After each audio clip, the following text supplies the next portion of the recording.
Good morning student. आज का हमारा टॉपिक है comparing and measuring line segment. Compare करना और मेजर करना लाइन सेगमेंट का। तो सबसे पहला टॉपिक लेंगे कंपेयरिंग बाय ऑब्जर्विंग, देखकर कंपेयर करना। तो ये फिगर दे रखी है, look at the two line segment. इसको हम देखेंगे तो हम देख के ही बता देंगे कि ए बी जो है वो लॉन्गर देन है सी डी से। ऐसे ही इसे देखेंगे, but this is not the case every time. लेकिन ये जरूरी नहीं है कि हर टाइम सही हो। देख के कुछ चीज़ों का पता चल जाता है, कुछ का नहीं पता है। अगर थोड़ा सा डिफरेंस होता है तो हम नहीं पता कर सकते हैं। ठीक है। Consider the line segment. इस वाली फिगर में बी में दे रखा है, this time by just looking at them we can not say which one is longer. अब इसको देख के हम नहीं बता सकते हैं कि कौन सी लॉन्गर है। तो हम क्या करेंगे, तो we can compare two line segment by using tracing paper तो and using a divider and the ruler. तो फिर हम इसको कंपेयर करने के लिए जैसे कुछ लाइन सेगमेंट इन दोनों में तो हम कंपेयर कर सकते हैं कि ए भी बड़ी है सी डी से, लेकिन इन दोनों को देख के नहीं कंपेयर हो रहा है कि ये कैसी है। तो इसको कंपेयर करने के लिए हम क्या करेंगे, या तो हम ट्रेसिंग पेपर का यूज़ करेंगे, या फिर डिवाइडर का यूज़ करेंगे, या फिर रूलर का करेंगे। ठीक है। तो कंपेयरिंग बाई ट्रेसिंग, ट्रेसिंग से कैसे कंपेयर करते हैं। ठीक है। ट्रेसिंग से कंपेयर करने के लिए we can also compare two line segment से M N and R S by tracing one of them on a tracing paper and. ठीक है। जैसे एम एन लाइन है और आर एस है, तो हम इफ़ एम एन ओवरलैप, हम ट्रेसिंग पेपर पर एम एन ड्रॉ कर लेंगे, फिर उसको हम इस पर ओवरलैप करेंगे आर एस पर। अगर वो पूरी ओवरलैप हो जाती है, एम एन और आर एस इक्वल आ जाता है, ठीक है, तो इसका मतलब वो इक्वल है। If M N falls short, अगर एम एन जो है वो शॉर्ट रह जाता है आर एस से, then M N is less than R S.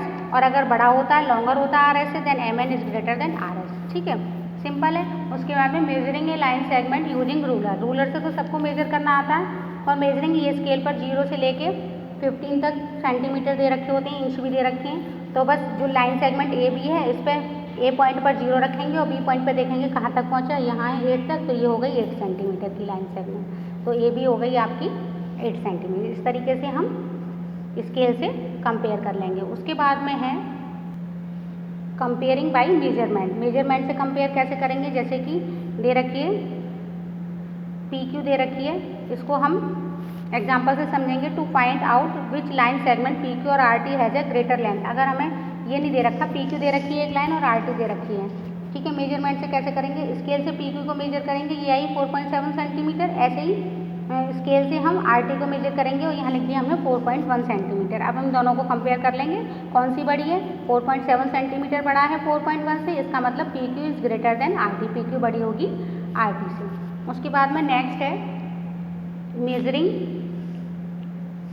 Measuring a line segment using A ruler and a divider. Ruler और डिवाइडर से कैसे करते हैं, रूलर से तो आपने सीख लिया, डिवाइडर से एग्जांपल से समझेंगे। क्या है, गिवन लाइन सेगमेंट दे रखी है ए बी और C D, whose length are to be measured. इनकी लेंथ मेजर करनी है, किसकी हेल्प से, डिवाइडर की हेल्प से। तो सबसे पहले क्या करेंगे, हम डिवाइडर लेंगे, डिवाइडर के एक पॉइंट को ए पर रखेंगे, दूसरे पॉइंट को बी पर रखेंगे, लाइक दिस, इसकी तरह। ये डिवाइडर होता है, ज्योमेट्री बॉक्स में होगा आपके पास। एक इनिशियल पॉइंट ए पर रखेंगे और दूसरा पॉइंट उसका बी पर रखेंगे, ठीक है। अब हम इसको डिस्टर्ब नहीं करेंगे। Without disturbing the opening, lift the divider and place it on the ruler.